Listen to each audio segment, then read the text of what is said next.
to not have and everybody not have connectivity anywhere. There's certain things you could. So I would want to have a program that increases the size of the pie and divides it well, particularly to productive people, and those who in some way or another can't be productive because they're handicapped in one way or another in that productivity, to provide them the assistance. So you have a civil society, but with still great opportunities to do great things, and, acquire wealth and distribute wealth. I mean, that's it. You do need it to benefit most of the people. Okay, you need the system. So that's what I would do. What would happen is I'd have that middle, each deal with its extremes. So I think on each party, there's an extreme, there are extremists. And now what's happening is the moderates are dropping out of the political system. So because the moderates are dropping out of the political system, we're getting more and more ardent extremists who won't lose. They'll fight to the death with each other, and laws and that. So that scares me. Where if we were in it together and we did that in a bipartisan, smart way, not everybody's going to love, but everybody does something. That would be the most important thing I would do. Yeah, you're a wise man. And the third part of this, you talked about the changing world order, is how really all empires rise and fall at some point in what you call a big cycle. Can you explain more what this big cycle is and what part of the big cycle USA is in and also China is in right now? Okay. I'll describe the cycle. By an order, I mean like a world order or domestic order. I mean the system that's in place, run by the people who have the power, and then they determine what the system is like. And so you change orders, usually by wars, because you have a conflict. And then, okay, how do you resolve the conflict? They have a war. So World War II ended in 1945. The United States won World War II dominantly. It became the richest country in the world, having 80% of the world's money. Money was gold then. It had 80% of the world's gold. And a dominant military. It had a monopoly on that, and it accounted for half the world's economy. And so it set the rules. It's the reason why the United Nations is in New York and the IMF and the World Bank are in Washington, D.C. It was the American world order because it was dominant power.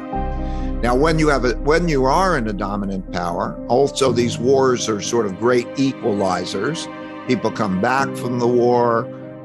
It's not like some are rich and some are poor in the same way. There's a restructuring, and you don't have the same wealth gaps and resentments and so on. And then that usually means that you have a period of peace and prosperity. Peace because nobody wants to fight the dominant power. And then they work together and they produce peace and prosperity, and that happens. And that's really does best in the capitalist system, in which capital is provided to those who have good ideas, because they say, we'll invest in you and you'll be productive and so on. But what capitalism does at the same time is it has two problems, is it creates wealth creates large wealth gaps. And it also creates higher levels of indebtedness. So it creates the large wealth gaps because it distributes that unequally.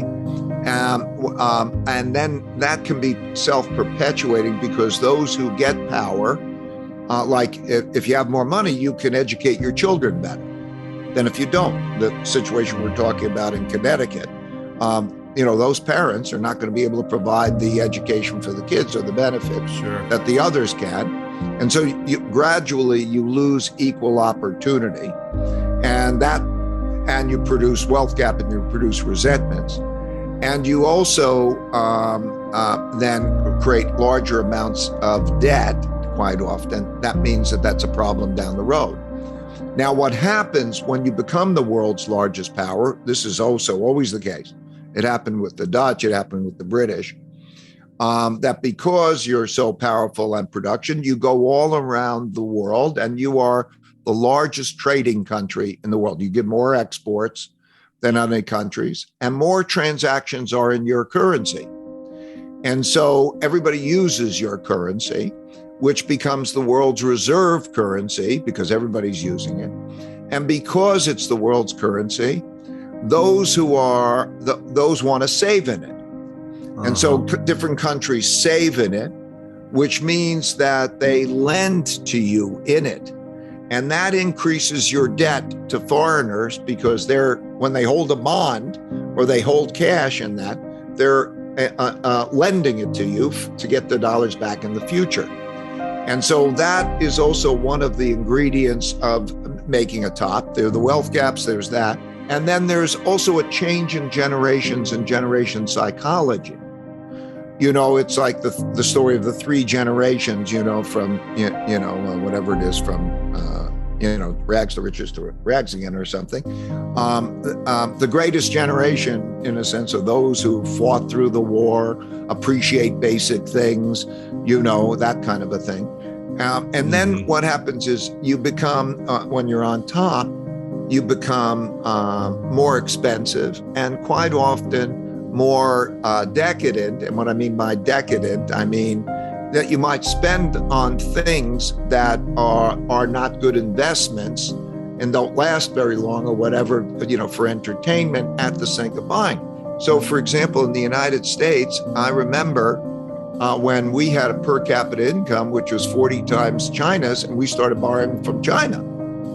So anyway, these are the ingredients. And then you start to see that they cause problems, the financial problem, the internal conflict problem, and so on. And then the type of fighting that we're talking about, where, some moderates say, well, we need to reform things and make them better. Each is in their extremes. So you classically have the populists of the left and the populists of the right, who are individuals who will just fight for that side. And then you come down and you have that conflict, and you have that internationally as well. So when you have, let's say, a country like the United States, if you take the United States percentage of world GDP, or the United States is percentage of world trade, we used to be the largest exporting country in the world, but China's replaced that. Yeah. So, and the GDP thing. So now we have a rivalry. And you have different approaches to life. And then you say, oh, maybe you're going to have a conflict. And so everybody prepares for a conflict, which almost makes it self-fulfilling.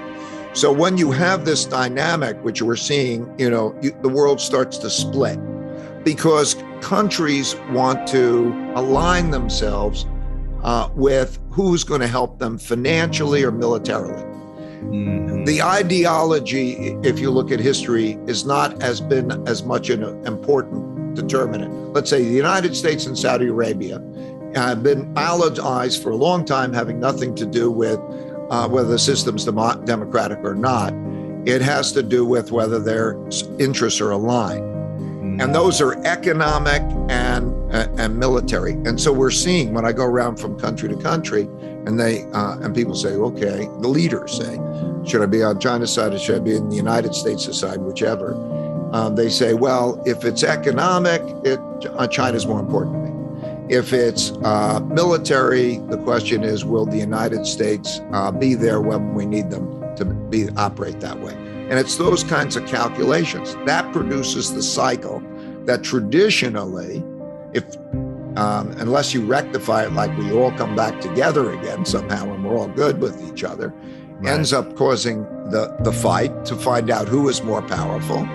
And then it's the war or whatever. And then there's a winner and a loser, and a new world order begins. And that's what the cycle looks like. So is there a world where we will never have war? Or is it always going to be some type of war happening so that power dynamics shift and this just continues? It's so interesting because in the mid-1600s, this is interesting. In the mid-1600s, there was 30 years of war. They call it the 30 Years' War in Europe. And they just kept, beating the daylights out of each other. And that is when they invented countries as we know it. Before then, there were no boundaries. It was winner takes all. It was just kind of, this is my space. It was just, it was like there were no boundaries.